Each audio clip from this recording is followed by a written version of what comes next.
Thanksgiving games. First game we're going to talk about. Dolphins travel to the Packers. Packers are hosting a game again in Lambeau on Thanksgiving Day. They just routed the 49ers. Like, they did unspeakable things to a decent 49ers team. I don't really want to call them good. They're kind of falling apart a little bit, but still, nonetheless, impressive win by Jordan Love and company. Tua also had an impressive win. That seems like the offense is clicking. They're heading into Lambeau, and Tua wants to stomp all narratives here. It's a cold game. The temperature is around 30 degrees, probably going to be a little under 30 degrees. Excuse me.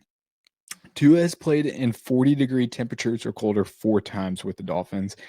Miami is 0-4 straight up, and they're 1-3 against the spread, failing to cover the spread by an average of 18 points per game, or a sum of 18 points per game. So not good for Tua, and he really does need to stomp this narrative because it's kind of seemingly true. Now, it could be special cases. I know the last one I think he played was against the Chiefs. He played another cold game against the Bills recently last year. But cold game, nonetheless. Dolphins are kind of seeming like they're getting hot, but this Packers team is a force to be reckoned with in this in the NFC. It's going to be an AFC NFC crossover.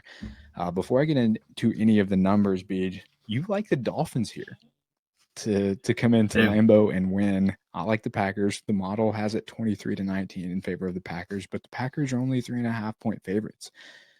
Tell me why you like the Dolphins here. Well, I'll start with the Packers. I call the 49ers decent even in overtime. I feel like, I mean, I they're just disagree, dude. not I think the this 49ers are good. They just yeah, had an unfortunate series of events with Brock Purdy, and their yeah, defense is a little bit true. leaky. You know, they were missing Nick Bosa, and some of the gameplay last week was just, you know, a lot happened in a little bit of time. So Yeah. score maybe not. No, that is right. That is right. I did forget to that Brock was not in that game. But I think the Packers are capable of beating anybody this year. I do think that it plays to their advantage being at home and it's being cold for 80-degree Tua come from Miami to get all the way up there. But I think the Dolphins are rolling recently. They've really found their groove since everyone has kind of gotten back healthy. Tua has been back, and I think that they will keep this one really close. I think they could win this game like in the NFL. Either team could win, but unless you're playing the Lions. But I really see this game more as a little bit closer than that, and so that's why I like the hook of the half also with 3.5. It's Mm-hmm. Thanksgiving. Dolphins defense has been playing pretty well, and I think if the Packers aren't able to run the ball, then the Dolphins are going to be able to kind of control more of the Well, game. yeah, it's going to be Close. interesting here because the way that Green Bay runs their defense is they run predominantly zone coverage. They do run man coverage about 25% of their plays. That's just an aggregated number across the season. Um, I don't know what exactly they're going to do in anticipation of the, Tyreek, Waddle, and Jonnu combination here. So I anticipate they're going to go more zone. Um, but now that Devon Achane is heavily involved in the run game, heavily involved in the pass game, it's going to be a big game for him, I feel like. So they're going to have to really go into Lambeau, lean heavily into Achane in their running game. And then also with the gadget plays, I think they can kind of create out of that as well. But the cold narrative is going to be interesting to me because they're going to have to stretch the field with explosive plays eventually. And so they can't just dink and dunk.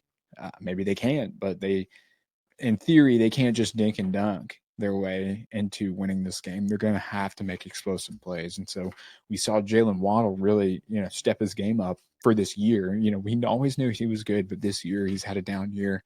So it was nice to see him kind of come on to the scene. I really do like the Dolphins here. I like the way that they're playing right now. I like the way that their defense is playing right now. If you look at some of their numbers, it's not it's pretty solid. 14th overall in EPA per play allowed, 5th overall in defensive success rate. Pretty solid numbers. They're really, really good in the passing game. They only allow 172 passing yards per game. So it's going to be a tougher test for Jordan Love than it was last week. Rushing game is kind of mediocre, middle of the pack in terms of NFL numbers, but I am gonna have to ride with the home favorites here, dude. Now, as for the hook, 3 and a hook, not really sure, not really confident on any sort of spread here, but The model likes the Packers. I like the Packers in a primetime game at Lambeau Field, coming off of a tough win. It's chalky. It's chalky. And I think there's a lot of recency bias for this game where the Dolphins are, or the Packers are like a lot of people, a lot of the casual public is like, oh, Packers are going to kill the Dolphins. But it's, the Dolphins are back relevant again. So they're no longer that team we saw with Tyler Huntley and Skylar Thompson. It's not that same team. And so all of their stars are healthy. Their quarterback is healthy, and their defense is progressively playing better. So it's going to be a tough fight. But I do like the Packers to win here. And then the Dolphins, I won't comment on the cover, but I think the Dolphins keep it close. So it's going to be a fun one.